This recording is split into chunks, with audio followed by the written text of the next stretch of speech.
Olá, o objetivo desse vídeo hoje é falar um pouco sobre uma pesquisa relativa ao rompimento de barragem que contemple causas, principais impactos ambientais, se houve ou não negligência por parte da mineradora responsável, os elementos para determinar se a falha poderia ter sido evitada.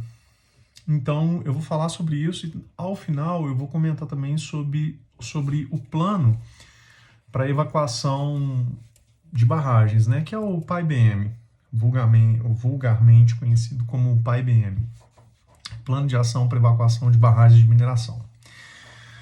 A barragem em questão vai ser a barragem de Brumadinho, né, operadora Vale.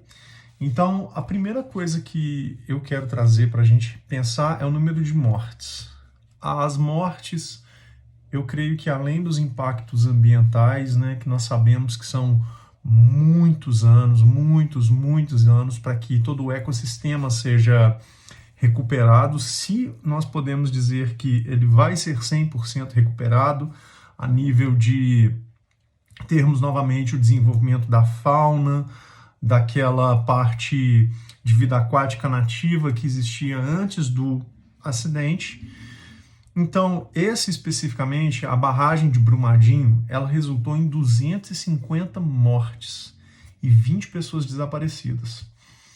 Nós sabemos que até hoje há pessoas que não foram encontradas, e o mais triste nesse acidente é porque centenas dessas pessoas estavam no refeitório no momento do rompimento.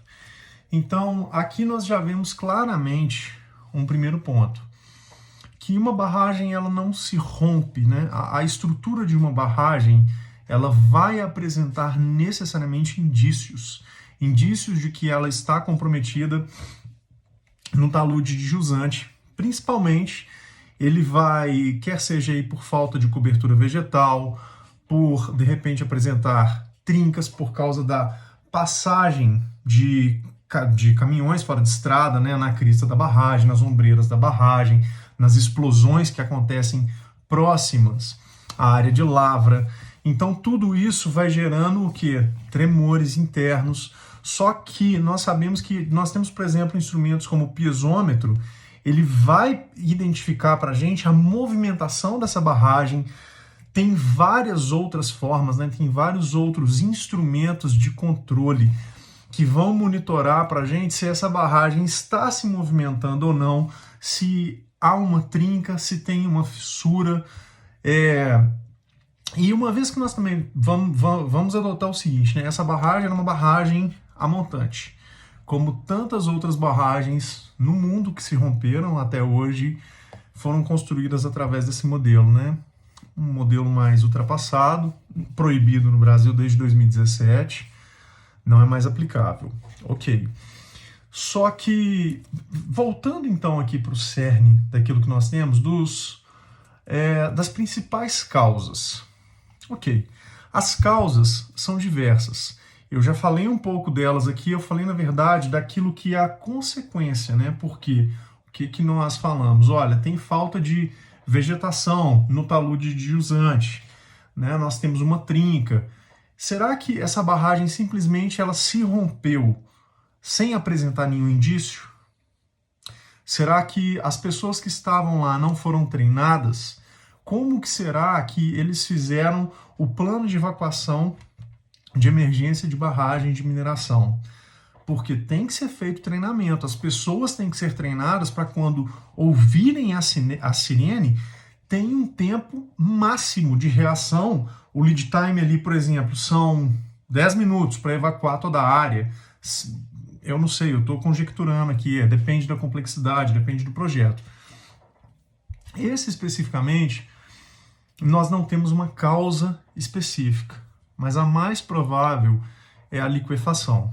Então, dada a liquefação, ou seja, nós temos uma pressão na estrutura que leva ao rompimento, e basicamente nós sabemos que as partículas elas perdem a coesão.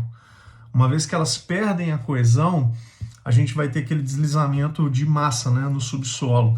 E essas barragens também não possuem sistema de drenagem, né, que é uma outra grande deficiência que nós sabemos que geram também, né, são fatores que causam o rompimento.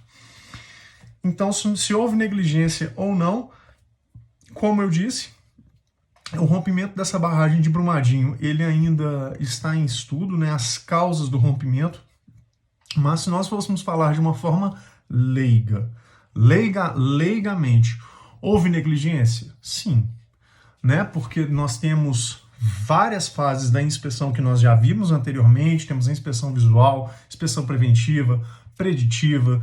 Então, como que essas inspeções foram feitas e por que é que essas inspeções não detectaram que essa barragem estava comprometida, que ela estava em risco, que ela apresentava um risco para aquela sociedade ajusante da barragem?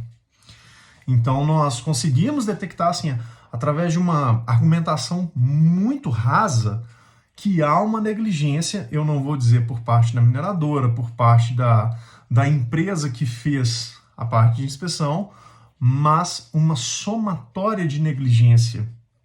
Houve uma negligência no todo, que poderia ter sido evitada, né? Das causas de acidente, nós temos imprudência, imperícia e negligência. Descartadas as duas primeiras, nós sabemos que houve, então, uma negligência para que esse acidente acontecesse. Os elementos para determinar a falha, se poderia ter sido evitada, acredito que se quando essa barragem tivesse sido inspecionada no tempo correto, tivessem sido detectados quais são os problemas dela, por exemplo, nós temos um afastamento do dique de partida, essa barragem está avançando, essa barragem está com uma trinca. Enfim, né, tem algumas soluções de engenharia que poderiam conter os problemas da barragem que não foram detectados. Então, acredito que se as falhas tivessem sido constatadas no tempo hábil, sim, o acidente poderia ter sido evitado.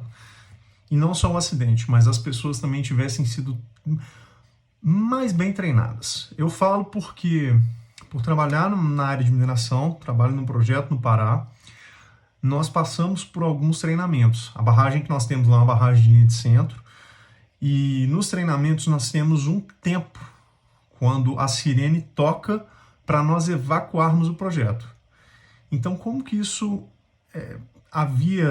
como que era a constância desse treinamento, como que as pessoas estavam preparadas ou não para, a partir do momento que elas recebessem lá o sinal da sirene, elas estavam preparadas para evacuar? Será que elas imaginavam o risco?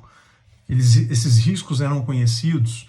Como que isso tudo, né? Como que eles simplesmente não apresentaram um risco de ruptura da barragem e de uma hora para outra nós vimos como que aconteceu? E por fim aqui, os planos de emergências poderiam ter sido executados para os casos de ruptura. Sim, eu acho que eu já falei um pouco sobre toda essa parte do plano de emergência de evacuação de barragem de mineração. Nós temos os treinamentos que acontecem continuamente, temos várias reciclagens que acontecem 2 vezes por ano, pelo menos, para você ficar por dentro de toda a parte de como proceder diante de uma situação de emergência, as áreas de salvamento, quais são as áreas de salvamento, o tempo que você tem para chegar até essas áreas, uma vez que é tocada a sirene. Então é isso. Acredito que eu falei sobre tudo que estava sendo pedido na unidade 1. Obrigado.